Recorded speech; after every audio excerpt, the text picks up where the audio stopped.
वो term second का तीसरे भी सकता है। फर्स्ट ऑफ ऑल योग।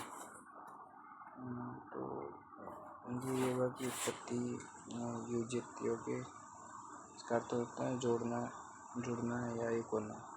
योगा का प्रयोजन क्या है? मोक्ष की प्राप्ति। मेन मोटो तो यही है, मोक्ष। फिर योगा का करने की खास तरीके हैं। सबसे पहले इसका प्राचीन उपनिषद में वर्णन मिलता है, परमात्मा की प्राप्ति का साधन ऐसे प्रयोजन बोला गया है। फिर भगवत गीता में बोला गया निष्काम कर्म योग। फिर पतंजलि योग में बताया गया कि चित्त की वृत्तियों को रोकना और समाधि की प्राप्ति। फिर हठ योग में भी बताया गया है शरीर क्रियाभाव द्वारा राजयोग की प्राप्ति, ये इतना इम्पोर्टेंट नहीं है। फिर योग की विभिन्न परिभाषाएँ ऐसे देख लेना एक बार। बाकी ये सबसे important, the very very very important अष्टांग योग। तो पहले तो 8 योग के नाम देख लो। यम नियम आसन प्राणायाम प्रत्याहार धारणा ध्यान समाधि अष्टांगानी। यम में आते हैं 5, वैसे नियम ही 5 है। यम क्या है? अहिंसा, मतलब मन से काम क्रोध लोभ मोह भय आदि मनोवृत्तियों के साथ किसी प्राणी को शारीरिक मानसिक पीड़ा हानि पहुंचाना, यही तो अहिंसा है। और हिंसा नहीं करनी है, मतलब सत्य हमेशा अपरिवर्तनशील होता है, सदा सत्य कभी भी चेंज नहीं होता है। ऐसे मतलब चोरी नहीं करनी है, चोरी का क्या करना। अपरिग्रह मतलब दूसरे का धन संपत्ति भोग आदि सामग्री को संचय नहीं करना है। अपरिग्रह है मतलब उनका परिग्रह नहीं करना। ब्रह्मचर्य मैथुन तथा अन्य किसी भी प्रकार के विनाश न करने हेतु चेतन है, उनके लिए ब्रह्मचर्य का फॉलो करना है। ये फर्स्ट अष्टांग योग का फर्स्ट नियम है यम। फिर आता है नियम क्या है? शौच, संतोष, तप, स्वाध्याय और ईश्वर प्रणिधान। शौच शरीर व मन के दोषों को दूर करना शौच है। उसमें स्नान दंतावन मल शोधन एक्टिविटीज़ की जाती है। शारीरिक को शुद्ध विचार व्यवहार ज्ञान और मानसिक दुष्टि उनको शुद्ध करना ही शौच। संतोष मतलब जो मिला है उसमें ही सेटिस्फाइड है।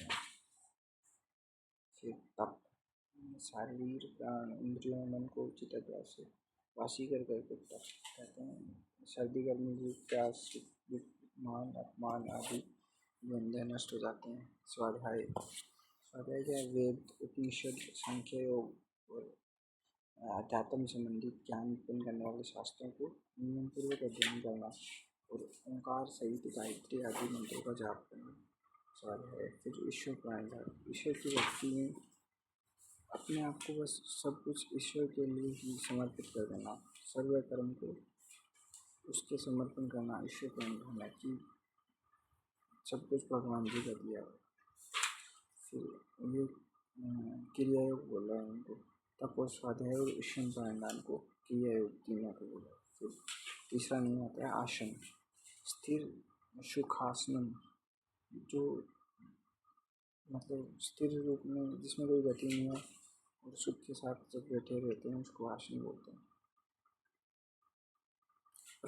प्राणायाम चौथा नियम कि स्थिर आसन के स्थिर होने पर श्वास प्रवास की जो इंस्पिरेशन और एक्सपिरेशन की स्वाभाविक गति को रोकना प्राणायाम है। श्वास की सामान्य गति लंबी सूक्ष्म करना प्राणायाम।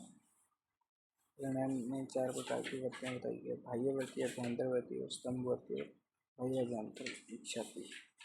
बाह्य वृत्ति तो बोला है सूक्ष्म सांस बाहर निकालना, अभ्यंतर वृत्ति सांस अंदर लेना, सब स्तंभ वृत्ति को बोला है उसको श्वास अंदर लेने के पश्चात एक निश्चित समय के बाद धीरे रोकना। तो बाह्य अभ्यंतर विषाक्षति बाह्य अभ्यंतर विषयों पर लगाते हुए पूरक कुंभ व रेचक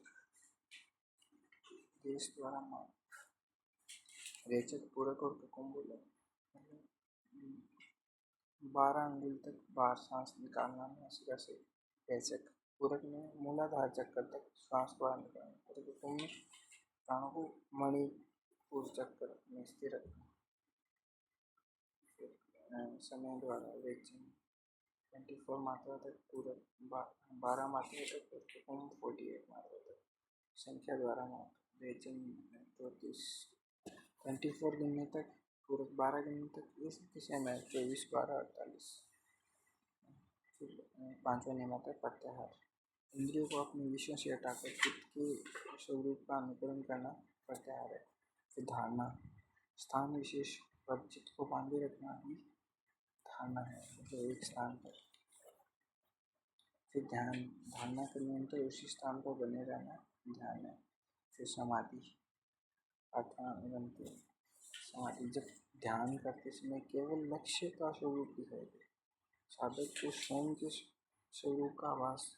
जो समाधि में से लीन हो जाते हैं उनको सर्दी, गर्मी, धूप ये सब का एहसास तक नहीं होता, जो बाबा लोग करते हैं रियल वाले। ये था अपना स्टार्ट। Thank you.